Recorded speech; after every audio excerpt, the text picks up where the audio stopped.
अस्सलाम वालेकुम, क्या हाल है आप सबके। I hope you are doing fine. Welcome to my channel. अच्छा जी, so today's video is all about anti ageing, how to prevent ageing, how to stop ageing and anti ageing skin care routine, and I'm going to talk about all things related to anti-aging. So let's start our video. अच्छा जी, so first thing first, ageing किस as में start होती है। अगर हम बात करें तो बेसिकली एजिंग 30+ एज में स्टार्ट होती है, बट अगर आप एजिंग को प्रिवेंट करना चाहते हैं तो आपको 25+ एज में अपनी स्किन केयर स्टार्ट कर देनी चाहिए, anti ageing skin care start कर देनी चाहिए, क्योंकि ये वो एज होती है जब आपकी स्किन मेच्योर इनफ होती है और इस पीरियड के बाद आपकी स्किन डिटराइट होना शुरू हो जाती है। तो अगर आप अपनी स्किन केयर 25+ में स्टार्ट कर देते हैं, so that's how you can prevent aging effects and wrinkles and other skin aging problems. So basically aging क्या होती है। aging वो प्रोसेस होता है जब एक सर्टेन टाइम पीरियड में आपकी स्किन अपना नेचुरल मॉइस्चर हाइड्रेशन लूज़ करना शुरू कर देती है, जिसकी वजह से आपका स्किन कोलेजन और स्किन इलास्टिसिटी रिड्यूस होना शुरू हो जाती है और इस तरह से आपके फेस के ऊपर रिंकल्स और फाइन लाइन्स अपीयर होना शुरू हो जाती हैं, डार्क स्पॉट्स अपीयर होना शुरू हो जाते हैं और इसके साथ साथ हाइपर पिगमेंटेशन और डिस्कलरेशन होना शुरू हो जाती है। So this is how ageing starts, but it's not necessary कि आपकी एज ज़्यादा होगी तभी आपकी स्किन एज करना स्टार्ट करेगी। समटाइम्स ऐसा होता है कि आपके एनवायरमेंटल कंडीशंस की वजह से, आपके हेल्थ इश्यूज़ की वजह से, मेंटल कंडीशंस की वजह से, आपके फूड इंटेक्स की वजह से भी आपकी स्किन जल्दी एज करना शुरू हो जाती है और आपकी स्किन के ऊपर एजिंग के साइंस जल्दी अपीयर होना शुरू हो जाते हैं। But besides all that reasons, the main and the most important reason of premature aging is sun and heat exposure. अगर आपका सन और हीट एक्सपोजर बहुत ज़्यादा है, so this could ultimately leads to ageing effects और premature ageing. So you have to prevent aging signs by preventing your skin from sun and heat exposure. So in order to prevent aging signs and premature aging, you have to start your anti-aging skincare just after 25 years old. So आज मैं आपके साथ एक ऐसी skin care routine, वो specific skin care ingredients और products share करूँगी जिनकी हेल्प से आप एजिंग के साइंस को प्रिवेंट कर सकते हैं।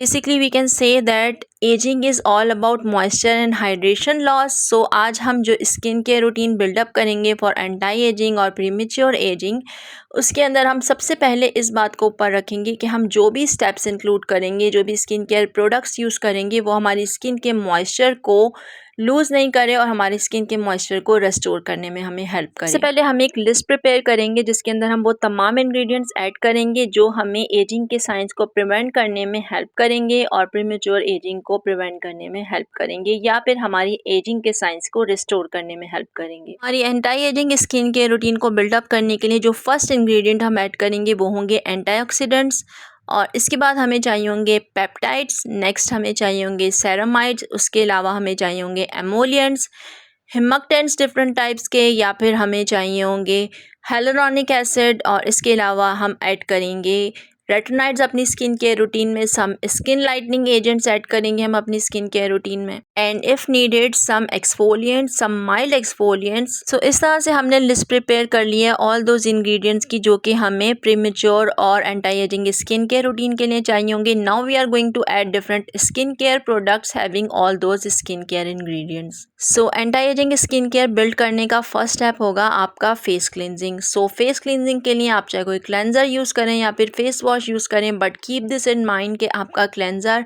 माइल्ड होना चाहिए, हाइड्रेटिंग होना चाहिए और बिल्कुल भी स्ट्रिपिंग और ड्राइंग नहीं होना चाहिए, क्योंकि एजिंग स्टार्ट होती है आपके मॉइस्चर लॉस से और आपका फर्स्ट स्टेप होता है क्लेंजिंग।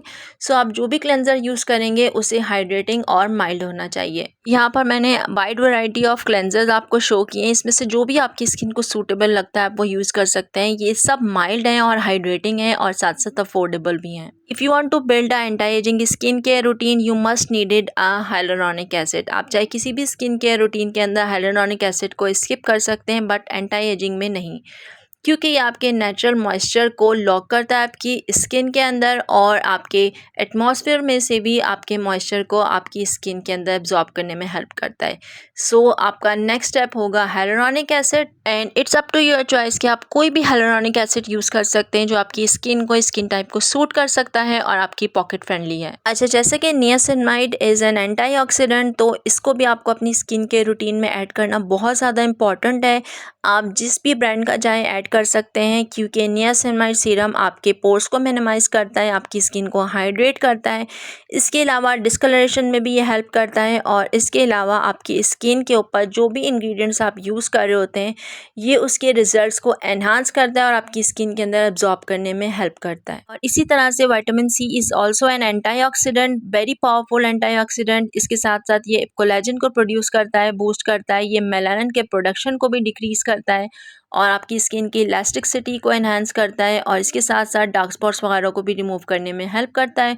सो अगर आपको anti ageing skin care routine buildup करनी है तो vitamin C is much needed. Vitamin C आप किसी भी फॉर्म में यूज़ कर सकते हैं विच यू प्रेफर। आप इसे क्रीम की फॉर्म में, सीरम की फॉर्म में या पाउडर की फॉर्म में यूज़ कर सकते हैं, but keep this in mind कि you are going to use L ascorbic acid because L ascorbic acid is the most powerful form of vitamin C. अच्छा, अब तक मैंने जितने भी विटामिन सी के सीरम्स यूज़ किए हैं उसके अंदर मुझे ये एटर्ना का विटामिन सी बहुत सूट किया और इसके साथ साथ अगरथा ब्यूटी का ये विटामिन सी पाउडर सूट किया है।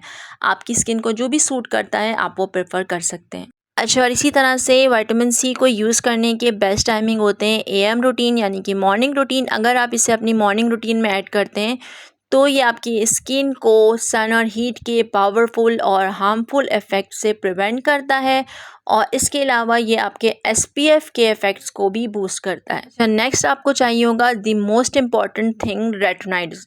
These are the most important ingredient which are going to restore your aging signs, prevent your aging signs and going to be the best part of your skin care routine, anti-aging skin care routine। अगर आप anti-aging skin care routine build up करते हैं और उसके अंदर कोई retinoid add नहीं करते so you are going to be waste, क्योंकि आपकी कोई भी anti ageing skin care routine work नहीं कर सकती जब तक कि उसके अंदर रेटिनॉइड्स नहीं हो। रेटिनॉइड्स होते हैं विटामिन ए की फॉर्म्स।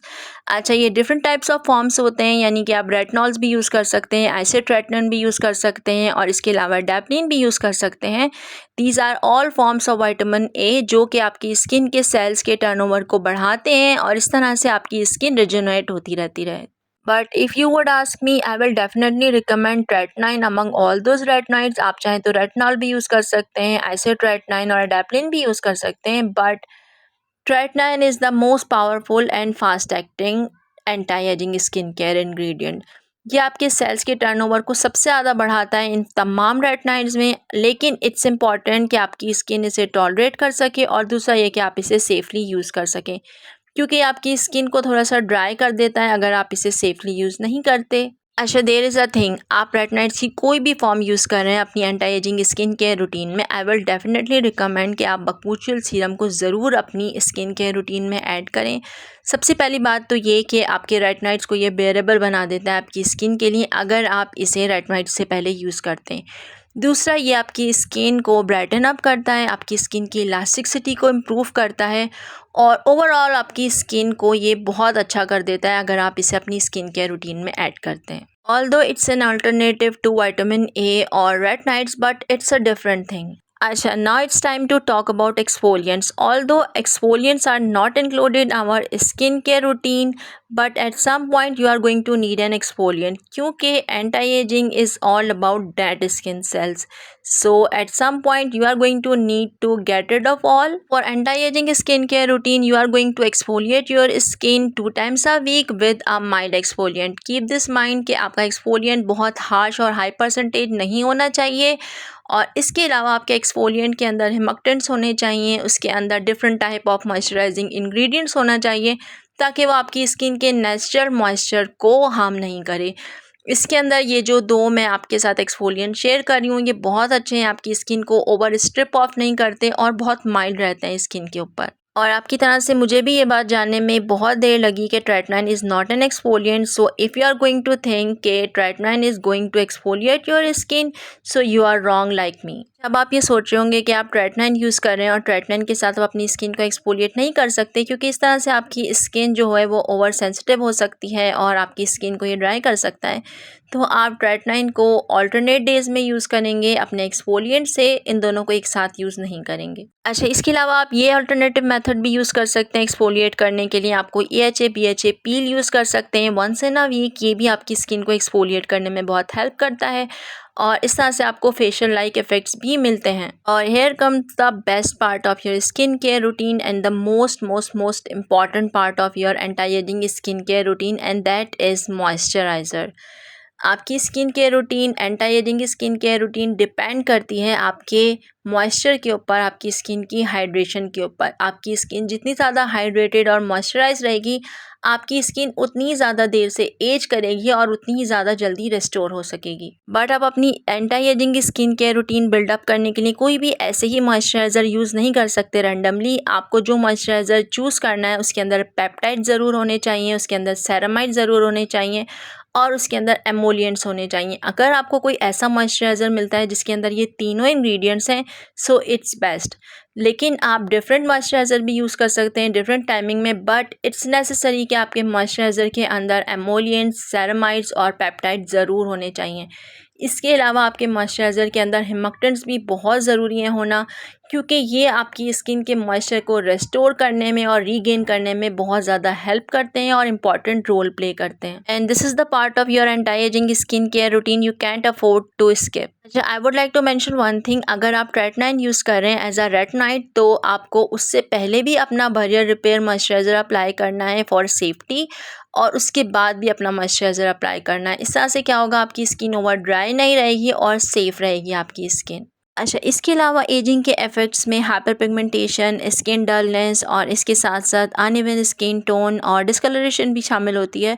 तो उसको हील करने के लिए आप अपनी स्किन केयर रूटीन के अंदर कोई भी स्किन लाइटनिंग एजेंट ऐड कर सकते हैं, like liquorice, like azelaic acid या फिर कोजिक एसिड। तो ये आपको हेल्प करेगी इन तमाम प्रॉब्लम्स को रेस्क्यू करने में। Now here comes the fun part. आप अपनी skin care routine, anti ageing skin care routine rigorously follow करते हैं, बहुत ही expensive skin care products use करते हैं, बट अगर आप ये important skin care step miss कर देते हैं तो आप अपनी तमाम स्किन केयर मिस कर देते हैं। आपकी तमाम स्किन केयर जो होती है वो वेस्ट हो सकती है अगर आप ये important skin care step miss कर देते हैं, and that is your SPF और सन प्रोटेक्शन। आपको पता होगा कि सन बहुत ही इंपॉर्टेंट रोल प्ले करता है आपकी स्किन की एजिंग में।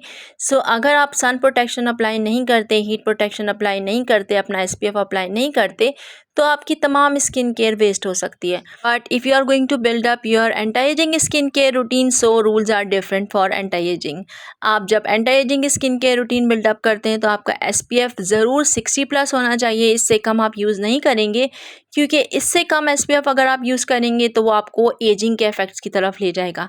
दूसरा ये कि आपके SPF को ब्रॉड स्पेक्ट्रम होना चाहिए, उसके अंदर UVA UVB प्रोटेक्शन होना चाहिए। वो आपके लिए फिज़िकल, केमिकल और मिनरल तीनों फ़िल्टर प्रोवाइड करे। It's most necessary. अच्छा, यहाँ पर मैं आपके साथ wide variety of sunscreen share कर रही हूँ। ये सब मेरे पर्सनली फेवरेट हैं और मैं पर्सनली इन्हें यूज़ कर चुकी हूँ और ये ट्रस्टेड हैं। एक तो ये अफोर्डेबल भी हैं और बहुत ज़्यादा इफ़ेक्टिव भी हैं, तो आप अपनी स्किन टाइप के हिसाब से कोई भी चूज़ कर सकते हैं। अगर आप मुझसे पूछेंगे तो मेरा फेवरेट है UV डिफेंस, और उसकी वजह ये है कि एक तो इसके अंदर थोड़ा सा पिंक टिंट है और आपकी स्किन के ऊपर ये ग्लो लेकर आ जाता है और आपको किसी मेकअप की ज़रूरत नहीं पड़ती, और इसके साथ साथ ये बहुत ज़्यादा हाइड्रेटिंग भी है। तो अगर आप ट्रेटनाइन यूज़ कर रहे हैं तो ये आपकी स्किन को बहुत ज़्यादा सूट करेगा। अदरवाइज़ ये सब सनस्क्रीन ही ट्रेटनाइन के साथ मोस्ट सूटेबल है जी। So this is it for now. I think I have explained everything in detail. अगर फिर भी आपकी कोई क्वेश्चन क्वेरीज हैं तो आप मुझसे कमेंट सेक्शन में पूछ सकते हैं। So I hope it might help you. Thank you so much for watching. Next video में फिर मिलते हैं, तब तक के लिए अल्लाह हाफिज़।